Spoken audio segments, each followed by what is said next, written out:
So whenever there is internal force going to break an egg or egg shell, it eventually leads to a life. तो life का जन्म होता है जब internal force से egg टूटता है। वो भी पेरेंट्स बोलते हैं जो एग लेइंग एनिमल्स हैं, और जो जैसे मनुष्य है वो मनुष्य को जन्म देता है, अंडा नहीं देता। वी पेरेंट्स बोलते हैं जब यंग वंस को डायरेक्ट हम देते हैं। तो दोस्तों, हमारे अंदर ही इतनी शक्ति रब ने दी हुई है, ये शक्ति अथाह है। अगर हम उस शक्ति को कंट्रोल कर लें और पहचान लें तो वही जीवन पैदा होता है। अगर हम उसको बाहर से तोड़ेंगे तो इसका मतलब है कि लोहार वाली बात कर रहे हैं, यानी कि दिमाग ब्रेनलेस वाली बात कर रहे हैं। तो जीवन का अंत होता है डिस्ट्रक्शन। जिंदगी क्रिएट करने के लिए है। चाहे बहुत बड़े साइंसदान ने कहा है कि नेदर मैटर और एनर्जी कैन बी क्रिएटेड और destroyed but it can change it's form. यानी कि एनर्जी को हम उसका रूप बदल सकते हैं, पदार्थ को हम कन्वर्ट कर सकते हैं वाइस वर्सा एनर्जी में। तो ये कहना कि हम दुनिया से कोई चीज़ डिस्ट्रॉय कर देंगे वो तो नहीं होती, मगर इवेंचुअल यही है कि एक एग वाली स्टोरी तभी मैंने आपको सुनाई कि उससे आपको अंदाज़ा हो जाए कि हमारे अंदर इमेंस फोर्स है। तो हमारे जो रिकॉग्नाइज करने वाली अथॉरिटी है उसने सभी प्रैक्टिशनर एसोसिएशन से बोला है कि आप क्या करो, हमें रिसर्च पेपर दीजिए साइंटिफिक माना जा सके जिस पे इलेक्ट्रोपैथी को, क्योंकि ये अंडर कंसिडरेशन है। ठीक है जी। हालांकि इसकी प्रैक्टिस और एजुकेशन पे कोई रोक नहीं। इसको रिकॉग्नाइज करने के लिए प्रैक्टिशनर को वैलिड डाटा देना होगा, उस फॉर्मेट में देना होगा जो अथॉरिटीज़ मांगती हैं। ये नहीं कि हम घर में अपने हिसाब से फॉर्मेट बनाएं खरड़ा और उसको परोसें। ठीक है जी।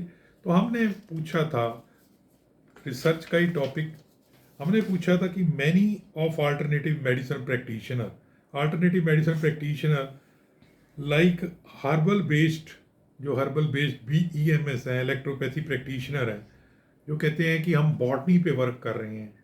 Botany is that branch of science which deals with the plants, wants to do research on medicinal plant. तो वो मेडिसिनल प्लांट पे रिसर्च करना चाहते हैं in context with electrohomeopathy and traditional holistic medicine. वो इलेक्ट्रोपैथी के संदर्भ में मेडिसिनल प्लांट पे रिसर्च करना चाहते हैं। वेदर हमारी federation of skill development, self employment, education development एक वॉलंटरी ऑर्गेनाइजेशन है, NGO है at Patiala, can have MOU।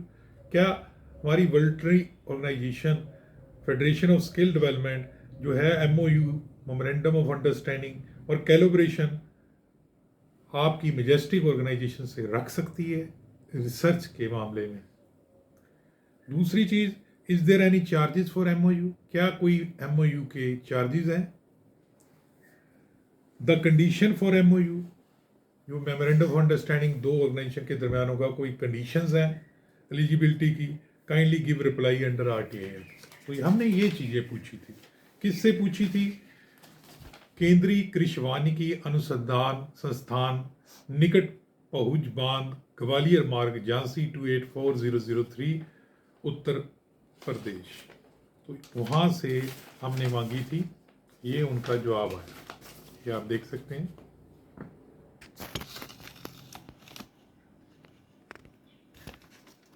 अब ये दूसरे पेज पे उनका जवाब है 1, 2, 3।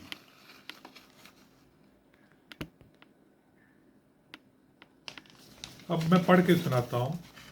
With reference to above mention subject reference following submitted, ICAR, जिसको हम केंद्रीय कृषि वानिकी अनुसंधान संस्थान, central agro forestry research institute कहते हैं, at present is not working on medicinal plant. At present medicinal plant पे काम नहीं कर रही।